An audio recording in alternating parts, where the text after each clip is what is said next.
13 boys in the U.S. estimated to experience child abuse.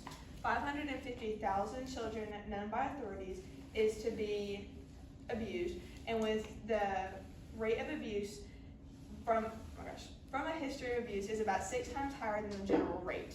So just being from like a victim of abuse previous, it's already 6 times higher.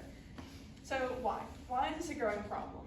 And why is this problem just only getting worse with every generation that passes?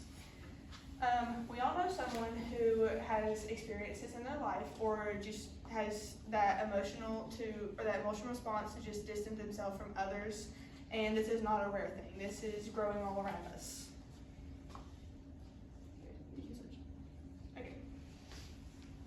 Today I'll be convincing everyone how the home, school, and friends can all be more harm than benefit. So why is there mass abuse in our society? And then these are the 3 areas we are all familiar with, but I'm going to show why they could be more harmful. Because not many people think that most of these are even harmful to us. Okay, the home. So most of us know that the home plays a huge impact on anyone at any age. But many don't know why abuse is even in homes, because the parents are supposed to care for the kids. So lashing out and lack of affection is one main cause. So just any stress, mental health, lack of support, anything just that you just can't hold anymore, just going out. Good. Okay.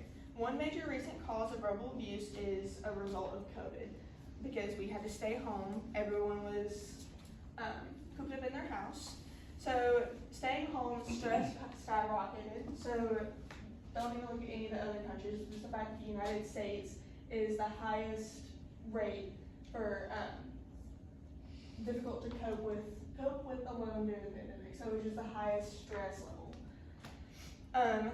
Combined to the limits of our house and mental health, so we had to stay home, and that we could only stay home and then maybe leave if the weather was good, but you could not be around anyone else, so you were only around your parents. And then kids doing homework at home. So kids trying to do homework, parents stressed about money. So the parent was not only daycare worker, teacher, IT specialist, child psychologist, nurse, like there were literally everything in one body. Okay. And then battling mental health or low self-esteem. Many parents, before they have a kid, do not have the proper mental health. This can affect the kid so much further on.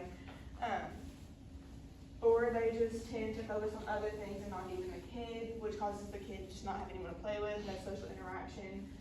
And then, does anyone know someone mental health related that has affected their kid?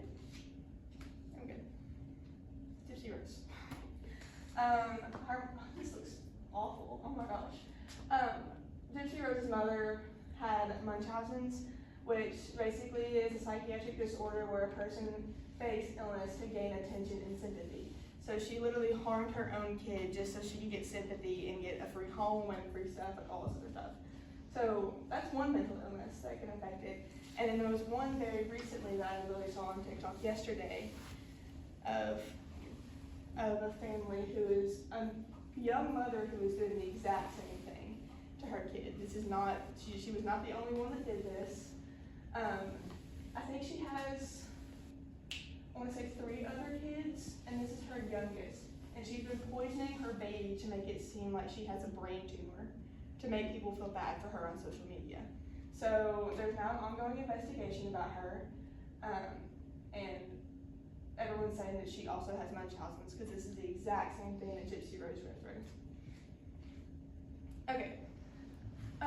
Last in the home can be a previous victim of abuse. I've already talked about this, but behavioral traits, they did pass on throughout generations because you're getting raised by someone you're looking up to, just like, oh my gosh, attentive, impatient, adaptable, disorganized, lazy. Those traits do pass on through generations. Oh, wait, go back. Sorry. And then, like you're with your parent all the time. Okay, we learn from those we spend most time with, and we spend the most time with the person who we feel like is right in our mind. And then, what if our caretaker shows anger like us all the time? So she's showing anger, the kid's gonna show anger and just come and beat her.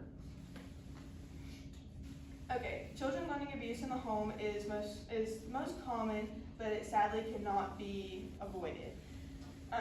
The school place can be a place of many things. So it's important to talk to your kids and make sure that your kids are doing okay in school and they're not veering off to the wrong path. So school provides or allows bullying, harassment, and humiliation. Okay. It is rarely discussed as students should feel safe, but those things happen. So rural versus urban schools is, you would think that like the urban school would be more like they can care for it more, but the urban school has more kids in it, which provides more bullying to happen. But the only thing is rural schools, they don't have as many kids, they don't have as many teachers to help those kids that in need. Okay. If there's no punishment done, sorry, middle picture. If there's no punishment done, then those kids can, what I said, sorry. If parents are punishing their kids in a certain way, whether it be in a corner, spanking, or anything, the way they punish their kids, that kid's gonna go to school and think that, oh, the kid beside me did something wrong, I know how to punish them, and they'll start hitting, which is also not right. Friendships okay. Schools try to be a safe place, but not always caught or too late within schools. There's friendships that are good or bad and harmful words. So, in school, you find friends. So, according to Children and Youth Services Review 2020, this figure may lead victims to suffer the negative effects of abuse and neglect and deprive them of possible help. So, kids know what words will get them in trouble, but they don't use them around teachers. So if they don't use them around teachers or adults, then they're just using them straight to their friends. No one's there to get, no, that's wrong. So if they don't tattle, no action is taken. And then also as children grow up and go into middle school, there starts to become temptation of saying bad words, any type of like use of substance, bribing, anything like that.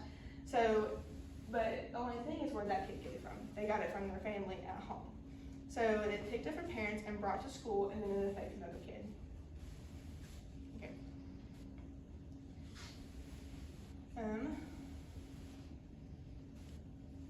Okay. And according to National Library of Medicine in 2020, healthcare professionals issue less than 20% of all reports expected, or reported to authorities. So this can turn into bribing and trying stuff, running away, sneaking out, allowing bad things on phones, and then getting let down by peers so young will alter failure emotions and damage ability to trust others. So not all factors that I just given were certain to bring abuse, because like some of them can be very helpful and beneficial to the kid. But it is very important to pay attention to your kids in all of these areas. So yeah, abuse is everywhere.